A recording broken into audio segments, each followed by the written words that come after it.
안녕하세요. 진요양병원 내과 원장 이민석입니다.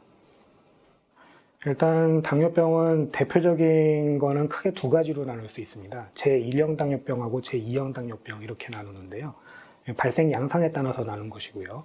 제1형 당뇨병은 보통 소아에서, 그러니까 어렸을 적에 생기는 당뇨병이고, 늦어도 30대 이전에는 발생을 합니다.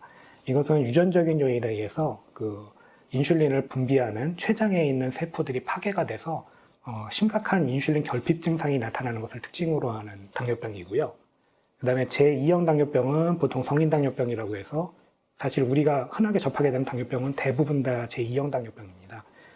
제2형 당뇨병은 비만이나 과체중하고 굉장히 밀접한 관련이 있는 것으로 알려져 있고, 앞에 1형 당뇨병하고는 다르게 인슐린 자체의 감소도 일어나긴 하지만은 인슐린 저항성이라고 해서 인슐린 자체가 기능을 제대로 못하게 되는 현상이 같이 동반이 되는 것이 특징입니다. 정상 당 혈당 범위가 공복에, 그러니까 이제 밤에 8시간 이상 아무것도 안 먹고 자고 일어나서 아침에 됐을 때 공복에 되는 혈당이 110까지를 정상이라고 봅니다.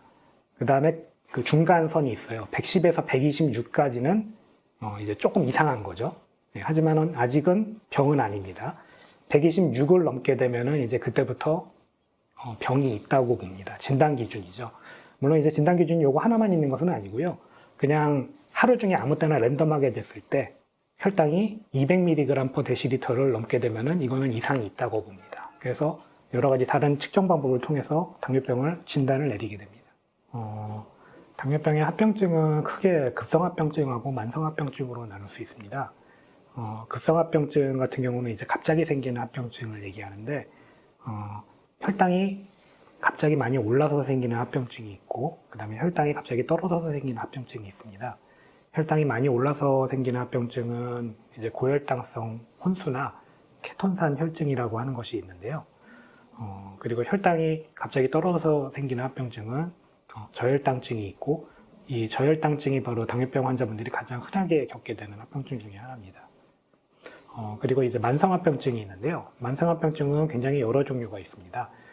먼저 대표적인 세 가지로는 콩팥, 그리고 눈, 그리고 우리 몸의 말초신경, 이렇게 세 가지의 합병증을 일으키는 당뇨병성 신증, 그리고 당뇨병성 망막병증, 그리고 당뇨병성 말초신경병증이 있는데, 당뇨병성 신증은 콩팥이 고혈당에 노출되면서 손상이 돼서 결국 콩팥이 기능을 잃게 되면서 신장 이식 수술이나 투석 같은 것이 필요하게 되는 만성 신장병증을 일으키는 그런 합병증이고요.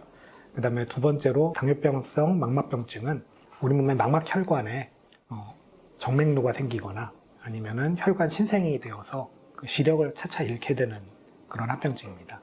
마지막으로 당뇨병성 말초신경병증은 말초신경의 손상으로 감각 이상이나 아니면은 심한 통증이 일어나게 되는 합병증을 말합니다. 그리고 사실은 당뇨병에 있어 가장 큰 문제가 되는 것은 심근경색 같은 심혈관 질환, 그 다음에 뇌경색, 뇌출혈 같은 뇌혈관 질환, 즉 혈관 질환을 일으킬 확률이 굉장히 올라간다는 것입니다. 비당뇨인에 비해서 몇 배씩 위험도가 올라가게 되고요. 그 다음에 이제 당뇨병 환자분들 합병증 중에 굉장히 유명한 것 중에 하나가 당뇨족이라고 하는 게 있죠. 당뇨족은 정식 명칭은 당뇨병성 족부궤양입니다. 이제 앞에 말씀드린 이런 신경병증이나 아니면 혈관 질환에 의해서 가벼운 피부 손상이 심하게 되면은 궤양으로 발전해서 결국은 발을 절단하게 되는 상태까지 이를 수 있는 합병증을 말합니다.